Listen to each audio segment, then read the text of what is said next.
Assalamu Alaikum everyone, welcome back to another video. I hope you're having a great day. Now in this video we're going to talk about 5 companies that are undervalued at this point in time. These are dividend growth companies. In the last video we talked about 5 that are high growth stocks that were undervalued at this point in time, and we're going to do the same thing, but we're going to focus on dividend growth companies in this one that are still undervalued. We're going to use Morningstar valuation, of course, and we will use fast graph as well, just to give us an idea of basically where these companies have been and where they're heading in the future and so on. If you have not liked the video already, please do so, because it makes a huge difference to the channel, and join us in the Patreon account where you get to access to a lot of things, inshallah. Now let's get started. As usual, we're looking for the same more or less information here. The dividends is what we're going to focus on. The first company is Qualcomm, currently trading at basically $148 per share. They think the price should be about 170, which gives us about 15% upside from where we are. Growth side of things, this is not the, they're expecting the earnings and the revenue to grow 1%, 2% and so on when it comes to revenue and EPS. But this is very cyclical business, and I will show you exactly in a second, fast graph. But look at this, in terms of dividend side of things, absolutely nothing to worry about. Over 2%, 2.4% when it comes to dividend yield. The payout ratio is very, very low. The latest increase was 5%. This is basically the 5-year growth rate of 6%. And the dividend streak of 21 years. So another 4 years, this will become a dividend aristocrat. I have no doubt this will continue to pay dividends for the next whatever years and increase it every year. So let's see how it goes. The safety is 80%, which is very nice. Profitability is probably one of the best out there, but right now it doesn't look like it is doing well. Now historically, look at this earnings. So it's been, it goes up and it goes down again, and then look at this massive jump, and then it's came back down a lot, and then it's going up again, and then it's going to be flattened for the next couple of years. So it is a very cyclical business by nature, and that's why you have to be careful. Okay, and some people buy these companies expecting to go into the moon straight away, but what they don't realize is semis are very cyclical businesses. Now if we look at the estimates moving forward, if you bought the stock right now based on the estimates that moving forward, you will still be making about 30% of your money, so $13,000 from that 10,000 initial investment, which is really good. And if you use the normal multiple for this one, you will also be making about 14,400, so that's 44% upside from where we are according to this, which is very, very nice. So wherever you look at, this company seems undervalued at this point in time. The next one that we're going to look at today is Accenture. Accenture is a company that we haven't spoken about quite some time, but it has come down so much over the last whatever years. In fact, I want to check I just want to see what the price looks like. So a year for 1 year is 22% down. For the last 5 years is about 12% up. So a year to date is about 27% down, which is absolutely crazy. So again, it's a very high quality business. This is one of the best, especially with AI and everything else is happening right now. This is a consultant company that goes to companies and tells them how they can utilize AI or any IT infrastructure, and basically help them to actually use those devices or those technologies to basically make more money and help their customers or whatever they need it for. And so it's a very profitable business generally, and as you can see here, when it comes to profitability, is really good, and they're expecting the earnings to grow about 7%, revenue about 5%, but right now it's about 3% upside from where we are according to this. Now if we go back here and just type ACN, and we want to see using normal estimates, for example, if you bought this stock right now, you'll be losing about 6-7% according to this, but use the normal estimates. But if we use the normal multiple, if you like, okay, you'll be making about 7,000 on the top of basically what you had initially. So 74,000, so 74% basically upside from where we are right now, so which is quite interesting. So it's again another great company, but the issue is now this completely mispriced, and that 7%, 5% is not, I think it's done better than that. Let's go back here and see where in the long run where it's heading. So that 7% comes from 2026. So I haven't used this one because this is just ending now, 2025, so I used this one. So they're expecting 8% then in 2027. 2028 is about 10%, and then another 7%, but there is more analysts looking at the first 3, so you just use the first 3 here. And then if you look at the first 3 years, so again another 7%, another 5%, 6%, 2%. So it's nothing huge, but again, it is one of those very stable dividend paying companies, and top of that you have a revenue that is growing. And yeah, so it's interesting. Even dividend safety, the dividend growth side of things, the yield side of things, the consistency, it's all in there. And Wall Street, in terms of buy side, we got 13 strong buys, 3 buys, 7 holds, 1 sell, and 1 strong sell, and they're expecting about 30% upside from where we are, but this one is only 3%. So even if you give yourself, Wall Street are very bullish on this type of companies. That's why I don't use as much, but I'd rather use discounted cash flow models and so on. But at the same time, it kind of gives you an idea of the sentiment, basically where they think the company is heading. So at least it gives you an idea. So the next one we're going to look at today is Novo. This is the one of the companies that is down. I think it's down over 30-something% just basically this week. Let me just check. Just last week, I think, which is 32% down like just the last 5 days, which is absolutely ridiculous. Now the reason is because, of course, they, Eli Lilly's taken some shares off market share, or if you like, basically of them and so on. And which is basically kind of expected. I think it's been in the pipeline for a couple of years now.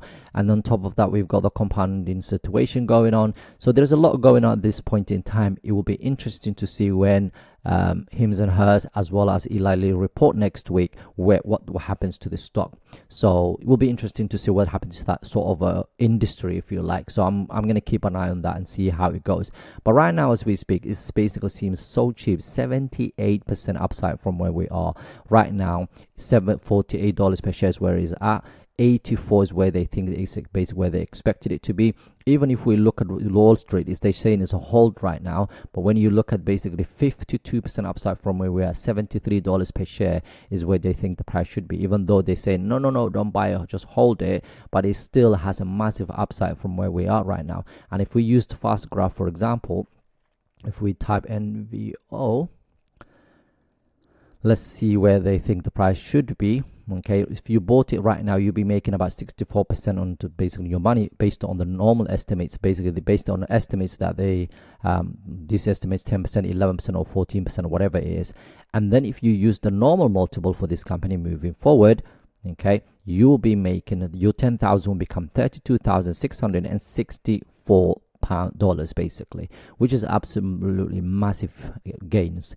Now the other thing we can look at is the earnings expectations moving forward, because after the dust has now settled, let's see if Wall Street has now changed their minds. So in December of this year, they're expecting the earnings to grow by 19%, which is fine. There's only 3 people that are looking at, by the way. I don't think there's that many people. And then December of 2026 is about 10%, which is good. Again, another 11%, 8%. So what you're buying right now is a basically very cheap stock, okay, and you're expecting basically almost a double-digit growth for moving forward, and the price that you're paying is no-brainer in my opinion anyway. And I will show you exactly at the end how many shares of this company I have, but it seems very, very cheap at this point in time.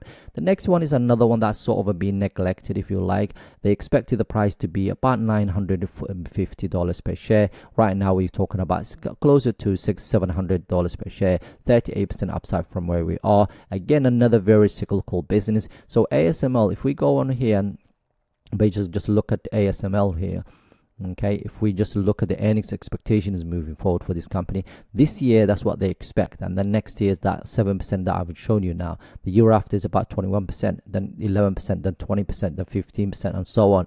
So again, there's a lot of analysts looking at the first 3 years, for next 3 years basically. Revenue more or less the same. Okay, so it is very cyclical business. And if we look at the fast graph ASML, that's the one. What you will see is, if we use the normal estimate, in fact, let's just go look historically where it has been, and again, that basically sort of cyclical business is exactly the same as everybody else. But look how expensive this stock's been over the last whatever years. And if we look at now the forecast moving forward, okay, for this company, you will see the normal estimates, for example, that 4%, 5%, that, and 21%. If you bought this stock right now, you'll be losing about 11% of your money, according to this. Now, if you use the normal multiple for this one, okay, slightly different ball game. Your 10,000 becomes 21,000. Basically, moving forward. So it is interesting the fact that yes, it seems to be expensive, even if you give yourself, based on the estimates, but if you give yourself that's, we're talking about 16 PE here multiple, and then we're talking about here 40. I don't think it's going to do 40. I don't think it will be trading 40 multiples anytime soon. But the thing is, I'm 100% certain is this company is the most important technology company in the world right now. And for that reason, I'm more than happy to buy in a dip, based on the dip, and actually keep it for a very, very long time. And that's just me. That's my opinion. But some people might disagree, and that's completely fine. And the next one that we're going to look at today is Applied Materials. And this one is another one that's basically not done well so far, but about 7% upside from where we are. $193 per share is where they think the price should be. This is another one that pays a nice dividend as well. It's been growing there. Everything profit-wise in terms is really good. Revenue and EPS, they're expecting about 7%, 6%. So if we go to AMAT, okay, let's go to here and just check the based on the estimates. Again, let's just do again the cyclicality of the business, again similar to everything else we've spoken about so far. But forecasting basically for moving forward for this company, if you bought it today, you lose about 4% if you're using the normal estimate. But if you use the normal multiple, that's of that 17 PE, you'll be making about 10%, 9% basically on the top of your money. So your 10,000 will become, in what 2027, 10,920. So you're making 920 pounds or dollars, whatever, on the top of your money. So if we go back here, let's see again what they expect from this company moving forward. So in terms of earnings side of things, so you can see that in 9-10% this year, then that's 6-7%, and then another 10%, 5%, 17%. So very cyclical business, and more or less the same when it comes to revenue side of things. So if we go to Wall Street, for example, let's see what they're saying. 21 strong buys here, 4 buys, 13 holds, no sales whatsoever, 13% upside from where we are. And in here we're saying about 7%, and fast graph based on normal multiple is saying about 9%. So the more or less still again another undervalued stock. So you just need to do a bit more research and find these great companies that are still trading low multiples or still basically seem undervalued. So the ones that I own and I shared with you guys now is Novo, for example. I have 100 shares. I'm down now 28%, which is absolutely fine, because I'm going to continue buying this. I think initially I thought, let me just get to 100 shares and I'll leave it alone. But at this price is because my average right now, as you can see, is $67 per share. So I'm going to try to average down, inshallah, in the next few weeks. And again, I'm just going to hold it, because for me, it's a 5+ years hold. So I'm not really interested what's going to happen right now. And I know they have a great pipeline on all of these things, and things will stabilize eventually, and things will get better eventually. Okay. Again, don't basically take my word for it. Do your own research. Another one is ASML. I'm in the red right now. I own 17 shares of this great company. Is my biggest holdings. I think it is right now. My average price is 654. Again, if it hits those prices or even below 60, potentially I will be adding to it. Sorry, that should be click that. Now if I show you, I think this is my biggest holding. Let me just see a value. There we go, 8,800. So about 9,000 pounds invested in this company. So let's see how it goes, inshallah. And I'm not worried about what's going to happen tomorrow or next week. My goal is to hold these companies a lot, especially company like ASML, unless it becomes not Shariah-compliant anymore. I'm planning to hold this one for a very, very long time, because I don't think there's any companies out there that are very similar to this company, to be fair. So yeah, let's see how it goes, inshallah, overall. But I'm going to keep you posted. I've got a lot more plans on videos and so on. I will share with you guys in the next couple of days. And if you haven't joined us in the Patreon account, please do so. It really genuinely helps the channel. And sending me yours, so basically portfolio, so I can give you a feedback, inshallah. And yeah, let's see how next week goes. Have a wonderful day. Assalamu Alaikum.